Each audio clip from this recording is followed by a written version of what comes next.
Women with Disabilities Victoria acknowledges the Australian Aboriginal and Torres Strait Islander peoples as the first inhabitants and traditional custodians of the lands on which we live and work. We pay our respects to ancestors and elders past and present. The WDV community is committed to honouring the unique cultural and spiritual relationship Aboriginal and Torres Strait Islander peoples have with the lands and waters, and their rich contribution to society. We acknowledge the ongoing strength and resilience of Aboriginal and Torres Strait Islander women with disabilities, as they are 35 times more likely to experience violence. Hi everybody, and welcome to Women with Disabilities Victoria's micro-webinar series. It's Steph from the Gender and Disability Workforce Development Team, and I'll be taking you through Module 3, Essential Actions for Preventing Violence Against Women and Girls with Disabilities. The only way to reduce the prevalence of violence against women and girls with disabilities is to take a primary prevention approach that addresses the underlying drivers of violence. These strategies must target social and cultural norms, structural and systemic discrimination, organisational, community, household, and relationship practices. Changing the landscape sets out the essential actions that together tackle underlying drivers of violence against women and girls with disabilities and promote gender and disability equality at all levels of society. The ableist drivers are negative stereotypes about people with disabilities, accepting or normalising violence, disrespect, and discrimination against people with disabilities, controlling people with disabilities' decision-making and limiting independence, and social segregation and exclusion of people with disabilities. If you would like more information about the ableist drivers, please refer to Module 2 in this micro-webinar series. This micro-webinar focuses on the essential actions that are required to prevent violence against women and girls with disabilities.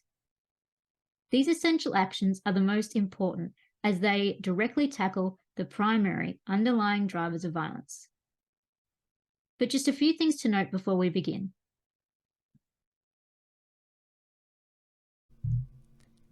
This course will use gendered language when discussing violence, describing perpetrators of violence with he, him pronouns and victim survivors with she, her pronouns. The use of gendered language is a conscious choice that reflects the evidence based on family violence, that it is overwhelmingly perpetrated by men against women. This is not to suggest that violence cannot be perpetrated and experienced by men, women, and gender non-binary people, or detract from experiences of violence that any of these people may have had. Research reflects that 53.2% of trans and gender diverse people report experiencing sexual violence or coercion.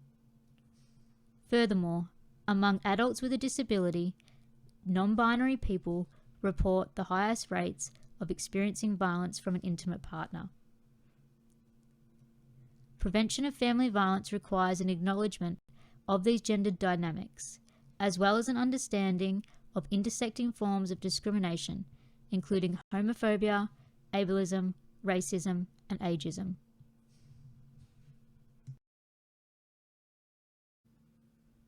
We acknowledge people have different ways of talking about their bodies and making sense of their experience of disability. The language in this course prioritises person-first language.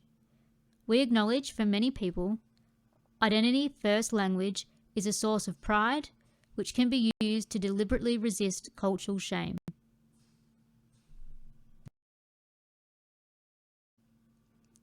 Please note, in these modules we will be discussing violence and discrimination against women and people with disabilities. These topics can be distressing for some participants. If you are feeling upset at any time, please exercise self-care strategies. Pause the module, take a break, chat to a friend or colleague. If you wish to speak to someone about how you are feeling or your own experiences of violence, you can contact 1-800-RESPECT on 1-800-737-732. This service is also available for third-party debrief if you're a worker experiencing vicarious trauma.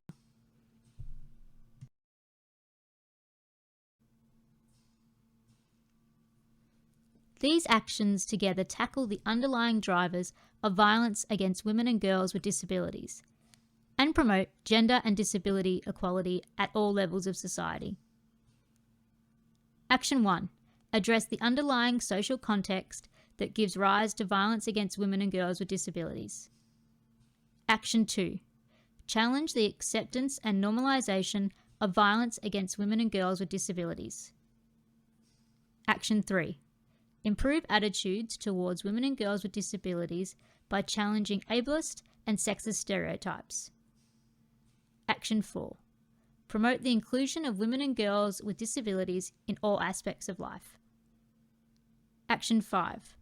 Promote women and girls with disabilities' independence, agency, and participation in leadership and decision making. And Action 6.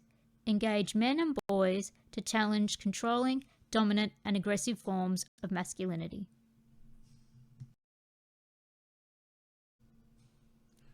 Let's begin with Action 1.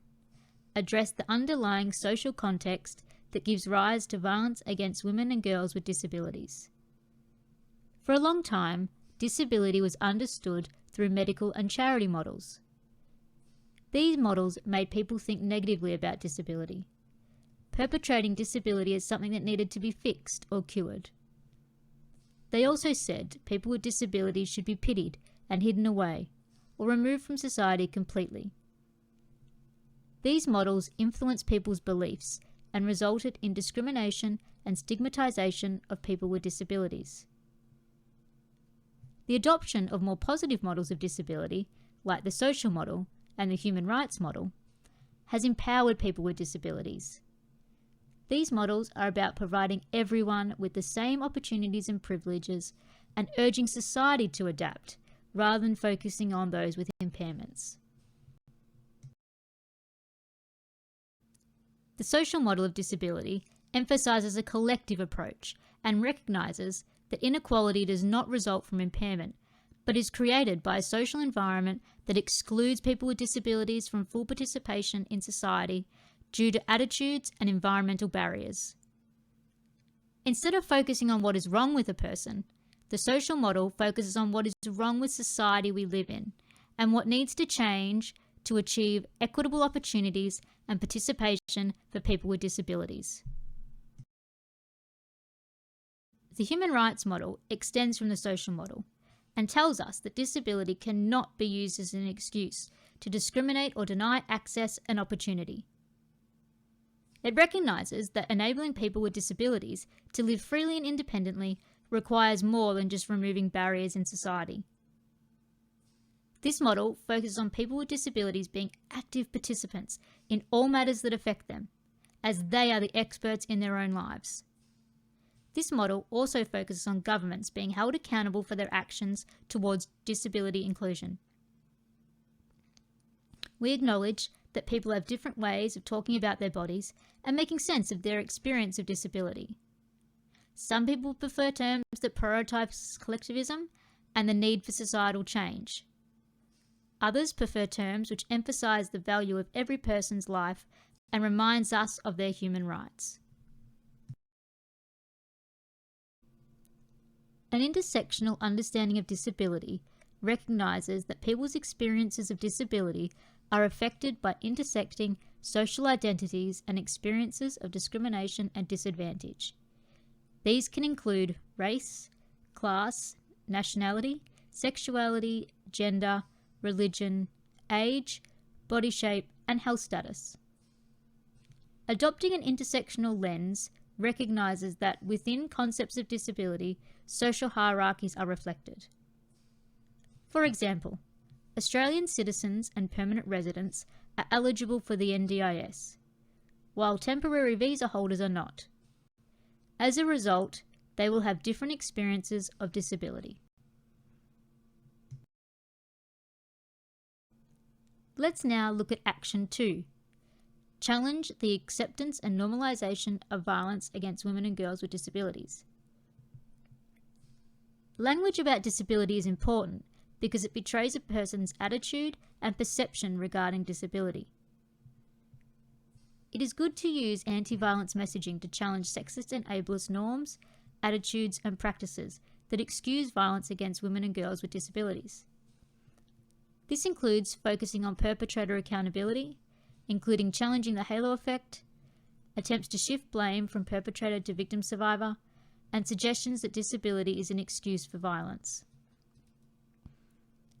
It is also important to promote equality between people of all genders and people with and without disabilities by framing disability using a strengths-based model, focusing on factual language that doesn't reinforce stereotypes, imply weakness, alienate women, or suggest that disability is a reason for violence. Key elements to remember when using anti-violence messaging are: reduce victim blaming. Women with disabilities have the right to safety, respect, and equality. It is not her fault. Perpetrator accountability. Violence is a choice. Lots of carers experience stress without becoming violent. They choose to use power over her. There is no justification. It's not okay, ever. Name the problem. This is family violence. This is sexual violence. This is abuse. Systems accountability. This is unlawful. And challenge minimisation. It is a big deal, and it is wrong. Deficit language and thinking centres around what a person lacks or can't do. Strength-based language focuses on what a person can do, what qualities and resources they possess, and their strengths. Women with disabilities aren't vulnerable to violence. Women with disabilities are targeted for violence. She isn't bound to a wheelchair. She uses a wheelchair. She isn't dependent on her partner. Her partner provides her with support. She doesn't have a lower quality of life. The presence or absence of disability is not what predicts quality of life. Now we're at Action 3. Improve attitudes towards women and girls with disabilities by challenging ableist and sexist stereotypes. This can be done in various ways. Firstly, challenge ableist and sexist stereotypes within the community by promoting gender and disability equality and the rights of women and girls with disabilities. Recognise the skills, talents, and contributions of women and girls with disabilities. Challenge negative stereotypes about the capacity of women with disabilities. For example, provide opportunities for parents and families of a child with a disability to build knowledge about disability rights and violence against people with disabilities. Also, address any attitudes by healthcare professionals that could lead to the dismissal of healthcare concerns of women with disabilities. Another example includes working with children and young people with disabilities to promote equality, human rights, and respect to prevent the development of sexist and ableist views. Secondly, promote and celebrate diversity and difference amongst women and girls with disabilities. Stereotypes rely on portraying people with disabilities as being all the same. But women and girls with disabilities are a diverse bunch. They have different disabilities, opinions, culture, and beliefs. When these differences are celebrated, promoted, and represented, people are less likely to make stereotypes, and this opens up more opportunities. Thirdly, promote positive representations of women and girls with disabilities by workplaces. Create training opportunities for workers that promote gender and disability equality and build understanding of negative attitudes and stereotypes and their impacts.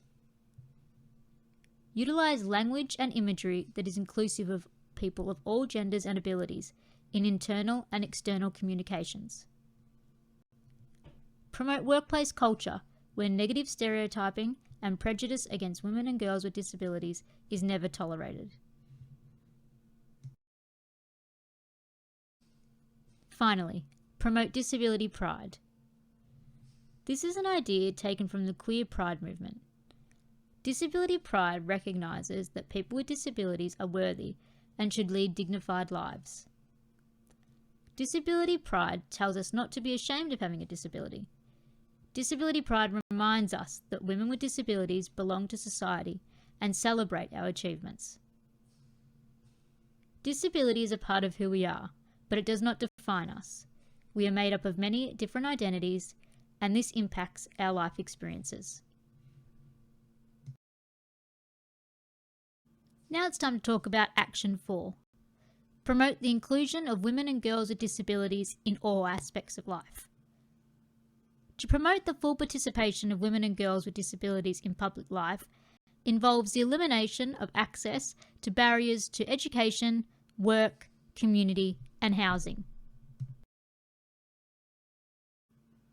Political, public, and community participation involves developing support opportunities for women and girls with disabilities to develop social and peer connections. Encourage and support political participation by women and girls with disabilities, and advocate for the right of women and girls with disabilities to participate equally in the community.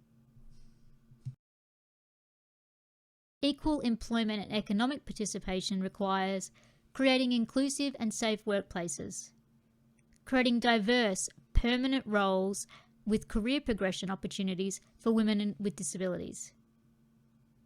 It also involves increasing access to open employment through meeting access requirements, reviewing ableist recruitment processes, creating avenues for promotion, and offering ongoing professional development and training opportunities. Equitable access to education ensures women and girls with disabilities have access to equal education, flexible learning environments where reasonable adjustments are offered, and high quality sexual health and respectful relationships education that uses an intersectional lens. And finally, safe, non-segregated living means access to appropriate, safe and affordable housing, where women with disabilities can make genuine choices about their living situation, to enable women with disabilities to live independently, make meaningful community connections, and enjoy a good standard of living.